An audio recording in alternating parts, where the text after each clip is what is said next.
to write a character that you see outside yourself as well. I've known a couple of writers who have found, especially if it's a television series, that is long running. I mean, it becomes very difficult to separate out your vision and your concept of those characters as opposed to what you see on the screen every week.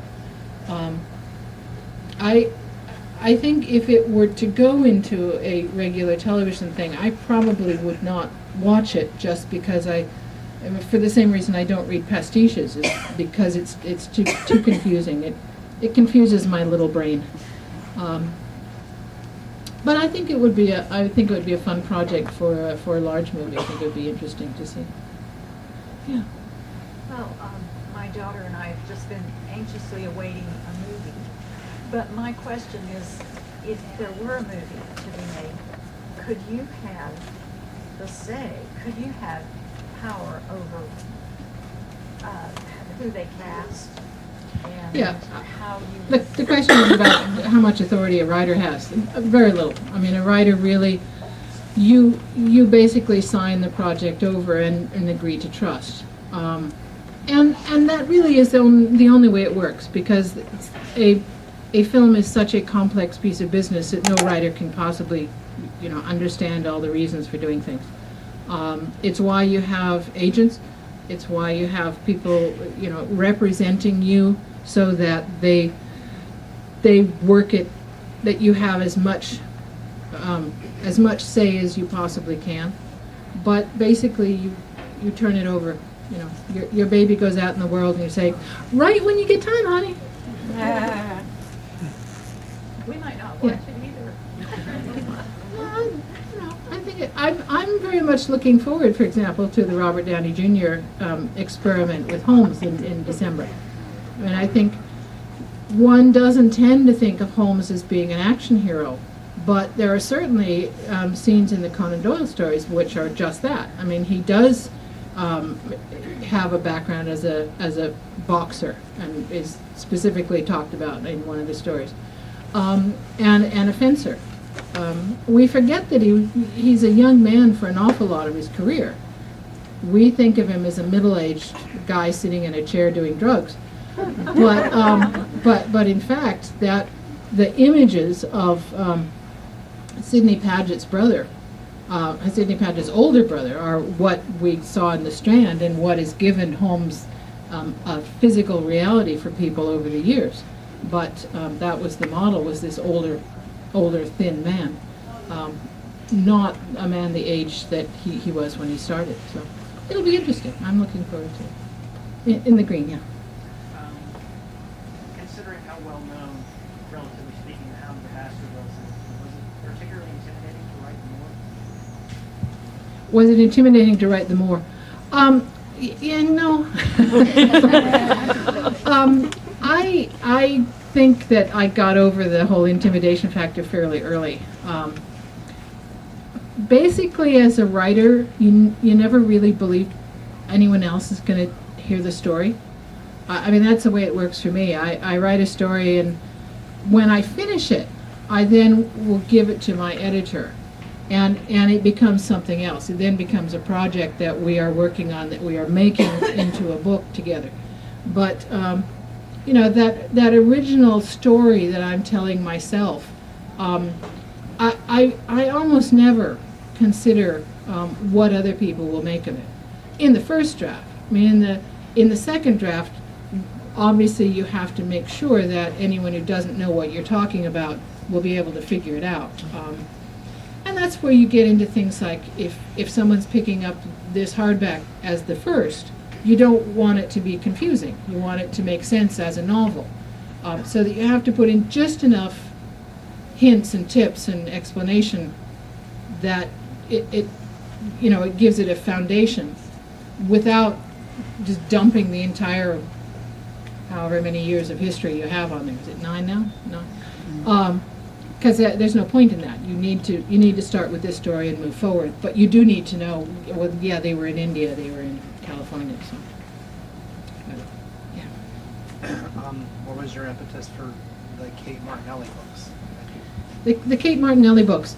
I started writing in 1987, and I wrote The Beekeeper's Apprentice, and I then wrote what became the third in the series, The Letter of Mary. And with those two books, neither of them really were snapped up by the publishing world. So I had an idea for another book, but it didn't really seem to work with this sort of whimsical Russell Holmes setup. It was an idea of a world-rank woman artist, a female Rembrandt. And I just couldn't see how it would work in that menage. So I took that seed and transplanted it into an area that I knew, that my own San Francisco, Northern California, my own time, the late 80s when I was writing it. And with that shift in time and place came all kinds of changes, because it's really tough to set an amateur sleuth story that's realistic in modern times. I mean, for one thing, legally in California, it's very tricky for a private investigator to deal with a death, with a murder. I mean, that's police business. So all in all, it was just much easier to make my main character a cop. And San Francisco, because I know San Francisco, but I've never lived in the city, so it's still different enough to make it interesting to write about. I find it tough to write about my own backyard, as it were. I find it much easier to write about a place that I know, but as an admirer rather than as a resident. So that's where Martinelli came from. She is a younger partner of an older cop,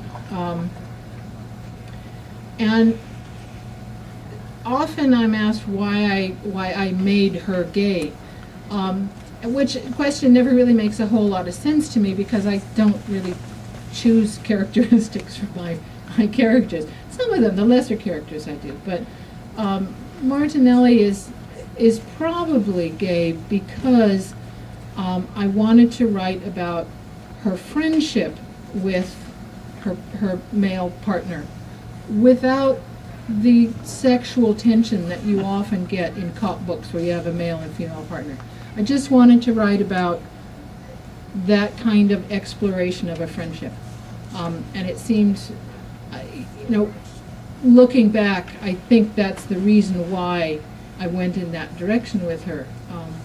It wasn't a choice. It was just that was the door that made the most sense to me. And it's kind of the same way that people ask, why did I make Mary Russell Jewish? Well, I don't know that I never made a decision of that. It's just that she was a certain number of things in my mind, and one of those that was interesting was the kind of subculture of Judaism within Britain at the time. Seemed to give some interesting areas of exploration.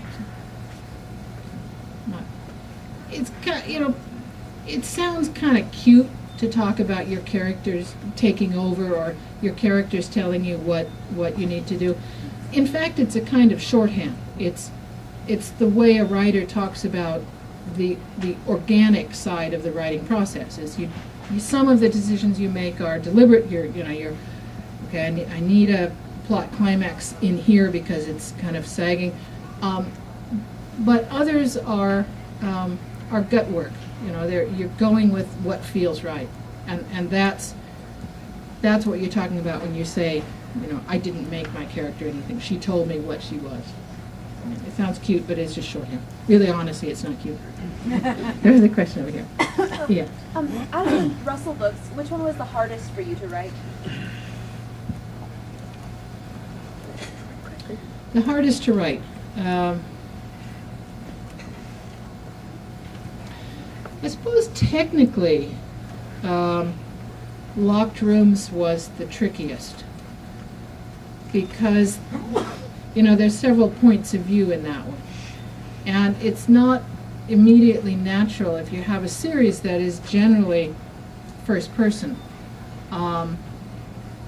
it's not always natural to go into looking through that character from another person's eyes. But just technically, the business of writing a scene from her first-person point of view, and then the same scene from Holmes's third-person point of view, was very interesting. Was a challenge as an exercise in writing. So, I mean, getting a lot of the emotional strength to keep in the right direction in the books is always something that I work hard on, because they tend to wander around as I change my mind about the books too. Yeah. Why did you go with the third person in locked rooms? Like you said, it's different from prior books. Why was that a good choice for that one? Well, there were areas that, because Russell is an unreliable narrator in much of the book, she is seeing things, and you as the reader suspect that what she's seeing is not necessarily the truth. You need to have someone outside of her to point out what is the truth and what is really going on that she is, fooling herself into thinking is happening. So it's the kind of dialogue between the two of them and the third person of Dashiell Hammett that, between the 3 points of view, you find the thread of truth that runs down the middle. Do you think you'll ever go with the first person with Holmes? The question is, will I go with the first person with Holmes? There is a whole section in The Art of Detection, which is first person Holmes. It's a sort of, halfway between a short story and a novella. That's first person Holmes, which is fun to write. I mean, that followed on this one, so that I kind of had a sense of his voice before I went in to write the other. Which, I had fun with that one. Yes. Switch gears. Could you tell us a little bit about your writing routine, your process, your day? Writing routine. It sort of depends on what stage of the book I'm at. A first draft, I tend to write, 6 days a week, sometimes 7. I will write 1,500, 2,000 words a day, sometimes more. This last spring, I was working on The Green Man, and because I knew I was against a deadline, I had a number of days where I did 3,000 words, which that's a lot of words. I